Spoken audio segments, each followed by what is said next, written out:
Hello everyone, আসসালামু আলাইকুম।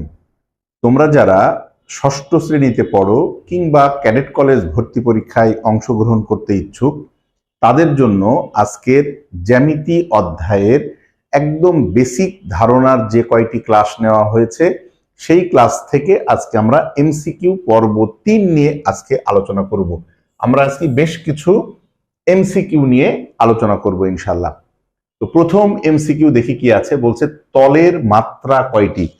আমরা প্রথম দুটি ক্লাসে সংজ্ঞা সহ বিস্তারিত আলোচনা করেছি, এটা পর্ব 3 ক্লাস।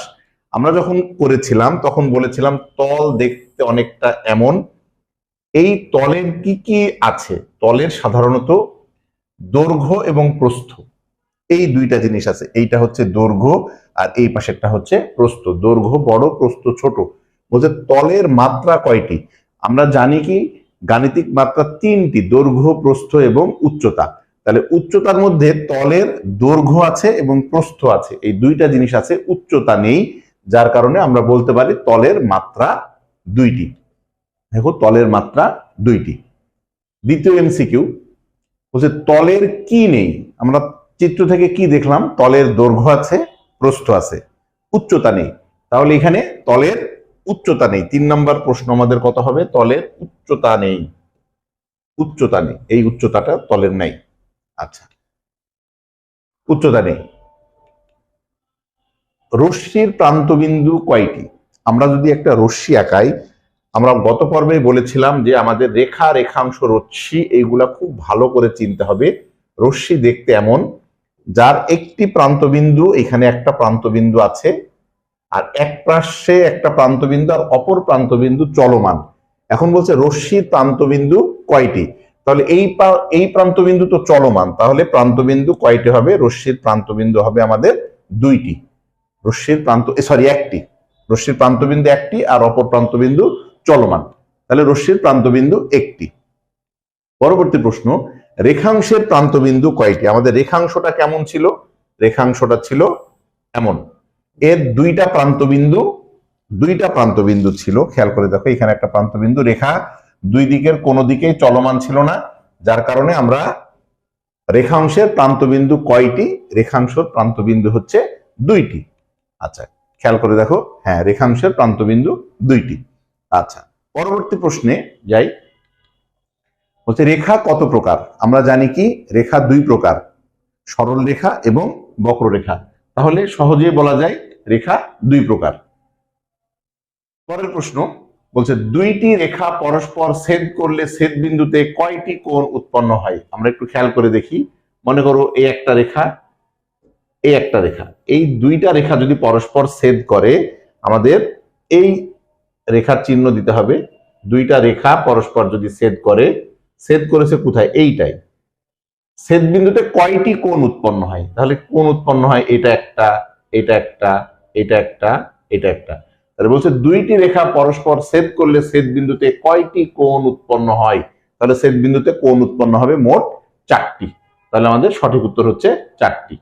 আচ্ছা, পরের প্রশ্ন, রেখার 2টি বিন্দু চিহ্নিত করে যে অংশ কাটা হয় তাকে কি বলে? একটা রেখার যদি আমরা 2টা বিন্দু চিহ্নিত করি, এমন যদি একটা রেখা আঁকি, আমরা রেখা আঁকলাম, দুই পাশে তীর চিহ্ন, রেখার ভিতরে 2টা বিন্দু যদি চিহ্নিত করা হয়, এই একটা বিন্দু, এই একটা বিন্দু। আচ্ছা, এই 2টা বিন্দু চিহ্নিত করে যদি এই অংশটুকুন কাটা হয়, এইটুকুন, এই দুই পাশে যেটা এটা যদি বাদ দিয়ে দেওয়া হয়, এই অংশটা কাটা হয়, তখন চিত্রটা হবে হচ্ছে এমন, এমন, এমন। তখন এইটাকে আমরা কি বলবো? রেখার 2টা বিন্দু চিহ্নিত করে যে অংশ কাটা হয়, এইটার নাম হচ্ছে রেখাংশ। তাহলে রেখার 2টি বিন্দু চিহ্নিত করে যে অংশ কাটা হয় তার নাম হচ্ছে রেখাংশ। আচ্ছা, পরের প্রশ্ন, একটি রেখার 2টি বিন্দু চিহ্নিত করে যে অংশ কাটা হয় তার বর্ধিতাংশকে কি বলে? আমরা একটু খেয়াল করে দেখি। একটা রেখার যদি 2টা বিন্দু চিহ্নিত করা হয়, ধরো একটা রেখা, এই রেখার যদি আমরা 2টা বিন্দু চিহ্নিত করি, এখান থেকে এইটুকুন আর এটা এইটুকুন, 2টা বিন্দু চিহ্নিত করে যদি আমরা এই মাঝখানের এই অংশটুকুন কেটে ফেলি, কেটে ফেললে জিনিসটা হবে এখান থেকে এইদিকে একটু, আর হবে এখান থেকে এইটুকুন। এই মাঝখানের অংশটা যদি আমরা কেটে ফেলি তাহলে কি হবে? মাঝখানের অংশ কেটে ফেলে এখন এইটা কি অবস্থায় আছে, একটা রশ্মি এইদিকে একটা রশ্মি এইদিকে, তার মানে রশ্মি দুটি অলরেডি বিপরীত ধর্মে আছে, বিপরীত ভাবে আছে। তার মানে একটা রেখার যদি দুইটা বিন্দু চিহ্নিত করে অংশটা কেটে ফেলা হয়, কেটে ফেলা হলে দুইটা বিপরীত রশ্মি তৈরি হবে। খেয়াল করে দেখো, একটি রেখার দুইটি বিন্দু চিহ্নিত করে যে অংশ কাটা হয় তার বর্ধিতাংশকে, যেটা কাটা হবে তার বর্ধিতাংশ, বাইরের অংশ, এই বাইরের অংশ দুটাকে রশ্মি বলে, বাট বিপরীত রশ্মি। এখানে দেখো প্রশ্নে লেখা আছে বিপরীত রশ্মি, তার মানে ক নম্বরটি হচ্ছে আমাদের সঠিক উত্তর। আচ্ছা, এরপরে নির্দিষ্ট আকারের বস্তুকে জ্যামিতির ভাষায় কি বলা হয়? নির্দিষ্ট আকার মানে যার দৈর্ঘ্য প্রস্থ উচ্চতা আছে, এই জিনিসটাকে কি বলা হয়? আমরা গত পর্বে পড়েছি, যার দৈর্ঘ্য প্রস্থ এবং উচ্চতা আছে তাকে আমরা কি বলবো? ঘনবস্তু। তাহলে এইটার সঠিক উত্তর হচ্ছে আমাদের ঘনবস্তু, সঠিক উত্তর ঘনবস্তু। আচ্ছা, এরপরে যেসব রেখা একই রেখার সমান্তরাল তারা পরস্পর কেমন? যেসব রেখা একই রেখার সমান্তরাল, এটার মানে হচ্ছে ধরো এই একটা রেখা, এই একটা রেখা আঁকলাম আমরা, যদি এই রেখার সমান্তরাল একটা রেখা আঁকলাম, আমি যদি আরো একটা রেখা আঁকি, বলছে যেসব রেখা একই রেখার সমান্তরাল, এইটা যদি এইটার সমান্তরাল হয়, আবার এইটা সমান্তরাল আরেকটা রেখার সমান্তরাল রেখা আঁকি আমি, তার মানে এই রেখাগুলো কিন্তু সব পরস্পর সমান্তরাল। এই রেখাটার সাথে এই রেখা সমান্তরাল, এই রেখার সাথে এই রেখা সমান্তরাল, এই রেখার সাথে এই রেখা সমান্তরাল, সব রেখাগুলো পরস্পর সমান্তরাল হবে। তার মানে যেসব রেখা একই রেখার সমান্তরাল তারা পরস্পর সমান্তরাল, তারা পরস্পর সমান্তরাল। ক নম্বর প্রশ্ন হবে। আচ্ছা, এবার বিন্দু চলার পথে যদি দিক পরিবর্তন করলে তাকে কি বলে? আমাদের রেখার একটা বিন্দু ছিল, এই বিন্দু যদি সোজা পথে চলে তাহলে সেটা সরল রেখা হবে, আর বিন্দু যদি চলার পথে এরকম দিক পরিবর্তন করে, দিক পরিবর্তন, বিন্দু চলার পথে যদি দিক পরিবর্তন করে তবে সেইটাকে আমরা অবশ্যই বক্ররেখা বলবো। বিন্দু চলার পথে যদি দিক পরিবর্তন করে সেটাকে বক্ররেখা বলা হবে। আচ্ছা, ব্ল্যাকবোর্ড কেমন? আমরা যে ক্লাসরুমে যে বোর্ড ইউজ করি বা এই ধরো একটা বোর্ড, এই বোর্ডটা আসলে কেমন? মসৃণ? এটাকে সমতল না অসমতল? অবশ্যই সমতল, এখানে কোথাও উঁচু নিচু নাই, এই কারণে এটাকে বলা হবে সমতল। ব্ল্যাকবোর্ড কেমন? এটার উত্তর হবে সমতল। আচ্ছা, সমতল। দেখো এবার কি বলছে, যদি একটি রেখাংশের কোন বিন্দু প্রান্ত বিন্দু হতে সমদূরবর্তী হয়, অনেক ইম্পর্টেন্ট প্রশ্ন, বলছে যে একটি রেখাংশের, ধরো একটা রেখাংশ আমরা আঁকলাম, এই রেখাংশের দুইটা প্রান্ত বিন্দু আছে, এখানে একটা প্রান্ত বিন্দু, এখানে একটা প্রান্ত বিন্দু, বলছে যে এমন একটা বিন্দু এই রেখার মধ্যে অবস্থিত যে রেখাটা দুইটা বিন্দু হতে সমান দূরত্ব অবস্থিত, মানে ঠিক মাঝখানে, মানে এইখান থেকে এইটার দূরত্ব যতটুকু, এইখান থেকে এইটার দূরত্ব ততটুকু। যদি এমন হয় তাহলে আমরা এই বিন্দুটাকে কি বিন্দু বলবো? এই বিন্দুটাকে বলবো মধ্যবিন্দু, মধ্যবিন্দু। আর যদি ঠিক দূরবর্তী দূরত্বগুলো সমান না হয় তখন আমরা সেটাকে অন্তস্থ বিন্দু বলবো। কিন্তু প্রশ্নে বলেছে যে সমদূরবর্তী হয়, মানে সমান দূরত্বে অবস্থিত হয়, তাহলে ওই বিন্দুটাকে আমরা অবশ্যই মধ্যবিন্দু বলবো। তাহলে এইটার সঠিক উত্তর কি হবে? আমাদের অবশ্যই মধ্যবিন্দু হবে, মধ্যবিন্দু। সঠিক উত্তর মধ্যবিন্দু, মধ্যবিন্দু। আচ্ছা, এরপরে দেখো, একটি বিন্দু চলতে থাকলে যে পথের সৃষ্টি হয়, একটা বিন্দু এখানে আছে মনে করো, এ চলছে, যে পথের সৃষ্টি হবে, এই যে পথের সৃষ্টি হচ্ছে, এই বিন্দুটা চলতে থাকলে যে পথের সৃষ্টি হয় এটার নামই মূলত রেখা। তার মানে বিন্দু চলার পথে যদি পথের সৃষ্টি হয় তাহলে সেটাকে আমরা রেখা বলবো। এটার সঠিক উত্তর রেখা। আচ্ছা, এবার দেখো ঘনবস্তুর মাত্রা কয়টি? আমরা যে ঘনবস্তু আঁকাই, ঘনবস্তুটা আঁকাচ্ছিলাম, সেইটার মাত্রা কয়টি? ঘনবস্তু আসলে কাকে বলে? আমরা এভাবে যদি ঘনবস্তু আঁকাই, এভাবে ঘনবস্তু আঁকাচ্ছিলাম এমন, তার মানে কি এটা দৈর্ঘ্য ছিল, প্রস্থ ছিল, উচ্চতা ছিল। তাহলে যার দৈর্ঘ্য এবং প্রস্থ এবং উচ্চতা তিনটা আছে সেটাকে আমরা ঘনবস্তু বলবো। তাহলে ঘনবস্তুর মাত্রা কয়টি হবে? দৈর্ঘ্য আছে, প্রস্থ আছে, উচ্চতা আছে, তাহলে অবশ্যই ঘনবস্তুর মাত্রা হবে তিনটি। ঘনকের মাত্রাও তিনটি, ঘনকেরও দৈর্ঘ্য প্রস্থ উচ্চতা আছে, তাহলে ঘনবস্তুর মাত্রা তিনটি। এরপরে দেখো রেখাংশের মাত্রা কয়টি? রেখাংশ কেমন? আমাদের রেখাংশটা কেমন ছিল? এই হচ্ছে রেখাংশ, এমন যার দুইটা প্রান্ত বিন্দু ছিল, এই হচ্ছে রেখাংশ, এটা একটা প্রান্ত বিন্দু, এটা একটা প্রান্ত বিন্দু। বলছে যে এটার মাত্রা কয়টি, রেখাংশের মাত্রা কয়টি। মাত্রা মানে কি, দৈর্ঘ্য প্রস্থ উচ্চতা। এইটার কি শুধুমাত্র দৈর্ঘ্য আছে, এটার প্রস্থও নেই উচ্চতাও নেই, তার মানে রেখাংশের মাত্রা হবে কয়টি, অবশ্যই একটি। রেখাংশের মাত্রা একটি, এই যে একটি। আচ্ছা, আশা করি বুঝতে পেরেছো। আচ্ছা, এরপরে দেখি কোন রেখাংশের প্রান্ত বিন্দু দ্বয়ের দূরত্বকে ওই রেখাংশের কি বলে। খেয়াল করে দেখো, আমরা যদি একটা রেখাংশ আঁকাই, এই হচ্ছে একটা রেখাংশ আঁকালাম, এই রেখাংশের দুইটা প্রান্ত বিন্দু আছে, এ একটা প্রান্ত বিন্দু, এ একটা প্রান্ত বিন্দু। বলছে যে কোন রেখাংশের প্রান্ত বিন্দু দ্বয়ের দূরত্বকে, দূরত্ব, দূরত্ব মানে এখান থেকে এই পর্যন্ত দূরত্ব, এই দূরত্বটা যা, সেটাই তো এই রেখাংশের দৈর্ঘ্য। এই বিন্দু থেকে এই বিন্দু পর্যন্ত যে দূরত্ব, এই দূরত্বটাই মূলত এই রেখাংশের দৈর্ঘ্য। প্রশ্নে বলছে কোন রেখাংশের প্রান্তবিন্দু দ্বয়ের দূরত্বকে ওই রেখাংশের কি বলে, তাহলে ওই রেখাংশের দৈর্ঘ্য বলে, দূরত্বকে ওই রেখাংশের দৈর্ঘ্য বলা হয়। আচ্ছা, এরপরে দেখো পরের প্রশ্ন 18 নম্বর, ঘনকের তল কয়টি। ঘনক কেমন, আমরা যেরকম রুবিক্স কিউব খেলি, লুডুর ছক্কা, এইগুলো হচ্ছে ঘনক, যেটা দৈর্ঘ্য প্রস্থ উচ্চতা সমান, সেটাকে আমরা ঘনক বলি। ঘনকের তল কয়টি, 6টি না, কারণ লুডুর যে ছক্কা আমরা ব্যবহার করি ওইটা দেখবা এক পৃষ্ঠে লেখা, এক পৃষ্ঠে 2 3 4 এরকম 6টা লেখা, তার মানে ওইটা এক একটি তল। তাহলে ঘনকের তল কয়টি, ঘনকের তল অবশ্যই 6টি। বাট ঘনকের মাত্রা কয়টি, ঘনকের মাত্রা 3টি, দৈর্ঘ্য প্রস্থ এবং উচ্চতা, আর তল হচ্ছে 6টি। আচ্ছা, এরপরে দেখো ঘনক ও ঘনবস্তুর মোট মাত্রা কয়টি, এখানে বলছে মোট মাত্রা কয়টি। আচ্ছা, ঘনকের মাত্রাও 3টি, ঘনবস্তুর মাত্রাও 3টি, তাহলে মোট মাত্রা হবে 6টি। দুইটা জিনিসের মোট মাত্রা বলতে দুইটার যোগফলকে বোঝায়, তাহলে মোট মাত্রা হবে হলো আমাদের 6টি। আচ্ছা, এরপরে দেখো ফুটবলের উপরিভাগ কেমন, আমরা যে ফুটবল খেলি ফুটবলের উপরিভাগটা তো বাঁকা, এরকম বাঁকা, তাহলে ওই বাঁকাটা কি সমতল না বক্রতল। ফুটবলের উপরিভাগ অবশ্যই বক্রতল, অবশ্যই বক্রতল, বাঁকা, তাহলে ফুটবলের উপরিভাগ কেমন, বক্রতল। আচ্ছা, এরপরে দেখো দুইটি তল পরস্পর ছেদ করলে ড্যাশ উৎপন্ন হয়। দুইটা তল একটু খেয়াল করে দেখো, আমরা যদি এই একটা তল মনে করো, এই একটা তল, আমরা যদি আরেকটা তল এখানে নেই, এই আরেকটা তল, এই দুইটা তলকে যদি আমরা পরস্পর ছেদ করাইতে পারি, দুইটা তল যদি পরস্পর ছেদ করে, ছেদ করে বলতে এরকম ছেদ করে দিলাম, এই যে ছেদ করলে যে মাঝখানে দেখো একটা রেখা উৎপন্ন হয়েছে, একটা দাগ উৎপন্ন হয়েছে না, তার মানে দুইটি তল যদি পরস্পর ছেদ করে তাহলে মাঝখানে একটা রেখা উৎপন্ন হয়। প্রশ্নে বলেছে দেখো দুইটি তল পরস্পর ছেদ করলে ড্যাশ উৎপন্ন হয়, এই প্রশ্নটা ক্যাডেট কলেজে অনেকবার আসছে।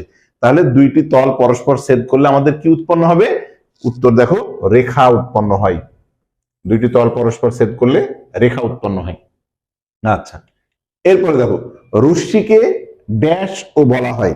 একটা যদি রশ্মি আঁকানো যায়, আমাদের রশ্মি, এই হচ্ছে রশ্মি, এর তো একটা প্রান্ত বিন্দু চলমান, এইদিকে যদি আর একটা আঁকানো যাইতো তাহলে একটা বিপরীত রশ্মি হতো, বাট এইটাকে অর্ধরেখাও বলা হয়, রেখার অর্ধেক, মানে রশ্মিকে মূলত অর্ধরেখাও বলা হয়। খেয়াল করে দেখো, হ্যাঁ রশ্মিকে অর্ধরেখাও বলা হয়, অর্ধরেখা মানে রেখার অর্ধেক। আচ্ছা, এগুলা আমাদের শূন্য স্থান বা এক কথায় উত্তর আসতে পারে, ক্যাডেট কলেজে তাই আসছে এতদিন। আচ্ছা, এরপরে দেখি এবি রেখাংশের মধ্যবিন্দু এম হলে, প্রশ্নে বলছে এ এম এবং বিএম এর মধ্যে সম্পর্ক লিখতে বলছে, এ এম এবং বিএম এর মধ্যে সম্পর্ক। আমরা একটা এবি রেখাংশ আগে একটু আঁকাই, ধরো এই একটা রেখাংশ আমরা আঁকাইলাম, এই রেখাংশের প্রান্ত বিন্দু আছে দুইটা, এই একটা প্রান্ত বিন্দু, এই একটা প্রান্ত বিন্দু। রেখাংশটার নাম প্রশ্নের মধ্যে বলা আছে যে রেখাংশটা হচ্ছে এবি, এই হচ্ছে এবি একটা রেখাংশ। বলছে মধ্যবিন্দু এম হলে, তাহলে ঠিক এটার মনে করো এটা মাঝখানে একটা বিন্দু এম, এম।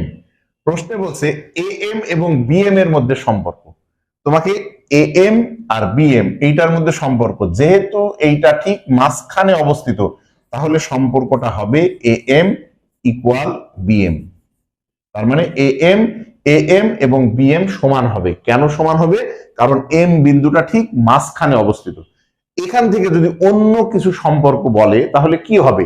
ধরো তোমাকে বললো এ এম এবং এ বি এর মধ্যে সম্পর্ক কি, মানে এ এম মানে এখান থেকে এইটুকুন, আর বললো যে এখান থেকে এইটুকুন, এইটার মধ্যে সম্পর্ক কতটুকুন হবে, মানে অর্ধেক এবং পুরাটা।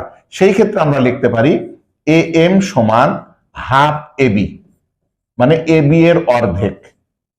এ এম সমান এ বি এর অর্ধেক, এইটাও লেখা যেতে পারে। আবার এমন লেখা যেতে পারে যে half A B, A B. আবার এমন লেখা যেতে পারে যে এ বি সমান 2 এ এম। তার মানে এই পুরো এ বিটা সমান হবে এ এম এর, দেখো এ এম এর ডাবল। এই পুরা এ বি এখান থেকে এইটুকুন পর্যন্ত যতটুকুন হবে সেইটা কি এ বি এর এ এম এর ডাবল হবে না? দেখো তো এ বি এর মাপ যত বড় হবে সেটা এ এম এর ডাবল হবে। তার মানে এই সম্পর্কগুলাও বলতে পারে। কিন্তু এই প্রশ্নে যেটা বলছে সেটা হচ্ছে মধ্যবিন্দু যদি এম হয় তাহলে এ এম আর বি এম এর মধ্যে সম্পর্ক এটা হবে এ এম সমান বি এম। আর বাকি যদি এ এম এর সাথে এ বি অথবা বি এম এর সাথে এ বি বলে তাহলে সেই ক্ষেত্রে সম্পর্কটা তোমাকে দেখে দেখে লিখতে হবে। আচ্ছা, এরপরে দেখি তাহলে যে এ এম সমান বি এম, এই সম্পর্কটার কথা বলছে। আচ্ছা, এরপরে দেখো একটি ক্ষেত্রকে বেষ্টন করতে কমপক্ষে ড্যাশটি রেখাংশ প্রয়োজন। দেখো একটি ক্ষেত্রকে বেষ্টন করতে কমপক্ষে 3টি রেখাংশ প্রয়োজন। এখানে দেখো এই একটা ক্ষেত্র, ত্রিভুজ ক্ষেত্র, মানে ত্রিভুজ, বেষ্টন মানে আটকানো, তাহলে তোমাকে কমপক্ষে এরকম 3টা রেখাংশ লাগবে একটা ক্ষেত্রকে বেষ্টন করতে। আবার দেখো আমরা যদি চতুর্ভুজ আঁকাই, তাহলে এই ক্ষেত্রটাকে বেষ্টন করতে 4টা রেখাংশ লাগবে। বাট প্রশ্নে কিন্তু বলেছে কমপক্ষে কয়টা লাগবে, কমপক্ষে কয়টা রেখাংশ লাগবে। এখানে প্রশ্নে বলেছে কমপক্ষে কয়টা রেখাংশ লাগবে, মানে আটকাইতে বেষ্টন করতে কমপক্ষে 3টি রেখাংশ লাগবে, 3টি রেখাংশ ছাড়া হবে না। তাহলে দেখো কমপক্ষে 3টি রেখাংশ লাগবে, 3টি। আচ্ছা, এরপরে নির্দিষ্ট আকারের বস্তুকে জ্যামিতিক ভাষায় কি বলে? নির্দিষ্ট আকার মানে কি? যার দৈর্ঘ্য আছে, প্রস্থ আছে, উচ্চতা আছে। তাহলে নির্দিষ্ট আকারের বস্তুকে জ্যামিতিক ভাষায় বলে ঘনবস্তু। তাহলে নির্দিষ্ট আকারের বস্তুকে জ্যামিতিক ভাষায় বলে ঘনবস্তু। আচ্ছা, এই প্রশ্নগুলো কিন্তু বেশ ইম্পর্টেন্ট প্রশ্ন তোমাদের এবং পাঠ্য বই রিলেটেড। আচ্ছা, এরপরে বলছে 2টি বিন্দু দিয়ে কয়টি রেখা আঁকা যায়? খেয়াল করো এখানে প্রশ্নে কি বলেছে, রেখা আঁকা যায়। রেখা হচ্ছে সরল রেখার সংক্ষিপ্ত রূপ। তার মানে রেখা বললে তুমি বুঝবা ওইটাকে সরল রেখা। তাহলে 2টি বিন্দু যদি আমরা চিহ্নিত করি, ধরো এখানে একটা বিন্দু দিলাম, এইখানে একটা বিন্দু দিলাম, এই 2টি বিন্দু যদি চিহ্নিত করা হয়, এই 2টি বিন্দুর মধ্যে দিয়ে তুমি একটার বেশি সরল রেখাকে আঁকতে পারবা? একটার বেশি। 2টি বিন্দুর মধ্যে দিয়ে একটি এবং কেবলমাত্র একটি সরল রেখায় আঁকা যাবে, একাধিক সরল রেখা এখানে আঁকা যাবে না। কিন্তু যদি 2টা বিন্দুর মধ্যে, ধরো একটা বিন্দু, এই একটা বিন্দু, এটার মধ্যে বক্ররেখা অসংখ্য আঁকানো যাবে। আমরা বক্ররেখা মানে বাঁকা বাঁকা করে আমরা আঁকাবো, যেভাবে খুশি সেইভাবে আঁকাবো, যেভাবে খুশি সেভাবে। তার মানে কি 2টা বিন্দুর মধ্যে দিয়ে একটি এবং কেবলমাত্র একটি সরল রেখা আঁকা যাবে, বা 2টা বিন্দুর মধ্যে বক্ররেখা যদি হয় তাহলে অসংখ্য বক্ররেখা আঁকা যাবে। তাহলে আমাদের উত্তর হচ্ছে একটি সরল রেখা আঁকা যাবে। এটা মনে রাখতে হবে অবশ্যই। পরের প্রশ্নে যাই। পরের প্রশ্ন কি বলছে দেখো, সরল রেখাকে সংক্ষেপে ড্যাশ বলে। সরল রেখা, ওই যে বললাম পূর্ণাঙ্গ নাম হচ্ছে সরল রেখা। সরল রেখাকে সংক্ষেপে কি বলা হয়? সংক্ষেপে রেখা বলা হয়, রেখা। সরল রেখাকে সংক্ষেপে রেখা বলা হয়। রেখাও যা, সরল রেখাও তাই। আচ্ছা, এরপরে দেখো রেখার 2টি বিন্দু চিহ্নিত করে যে অংশ কাটা হয়। আমরা কিছুক্ষণ আগে এটা আলোচনা করেছি। একটা রেখা মনে করো, এমন একটা রেখা আছে, এই রেখা যদি তুমি 2টি বিন্দু চিহ্নিত করো, এখানে তীর চিহ্ন দিলাম, এই 2টা বিন্দু চিহ্নিত করো, রেখার 2টা বিন্দু চিহ্নিত করে এই অংশটুকু যদি তুমি কেটে নাও, তাহলে জিনিসটা হবে হচ্ছে এরকম, এই যে এরকম। তাহলে 2টা প্রান্ত বিন্দু আছে, এরকম। এটার নাম কি? এটার নাম অবশ্যই রেখাংশ। তার মানে রেখার দুইটি বিন্দু চিহ্নিত করে যে অংশ কাটা হয়, এই অংশ কাটা হলে যেটা পাওয়া যাবে এইটার নাম হচ্ছে আমাদের রেখাংশ। উত্তর হচ্ছে রেখাংশ। রেখাংশ। আচ্ছা, পরের প্রশ্নে, রেখার কোনো ড্যাশ নেই। দেখো একটা রেখা আসলে কেমন দেখতে, তোমাকে আগে এটা ভাবতে হবে। রেখা আমরা যখন বেসিক ক্লাসগুলো করাইছিলাম তখন রেখা আসলে এমন দেখতে, যেটা দুই দিকেই তীর চিহ্ন আছে, যেটার দুই দিকেই তীর চিহ্ন আছে, এরকম দুই দিকে তীর চিহ্ন আছে।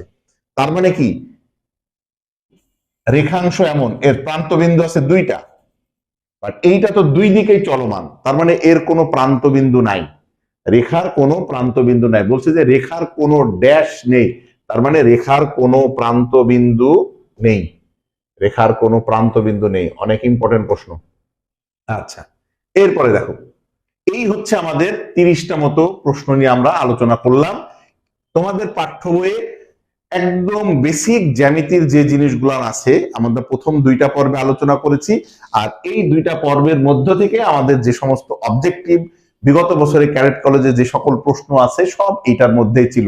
আশা করি এই অবজেক্টিভ গুলো যদি তোমরা ঠিক মতো করো তাহলে তোমাদের পাঠ্য বই রিলেটেড সকল প্রশ্নের অ্যান্সার দিতে পারবে ইনশাল্লাহ। তো আজকে এ পর্যন্তই, সবাই ভালো থাকবে, সুস্থ থাকবে এই প্রত্যাশায়। আল্লাহ হাফেজ।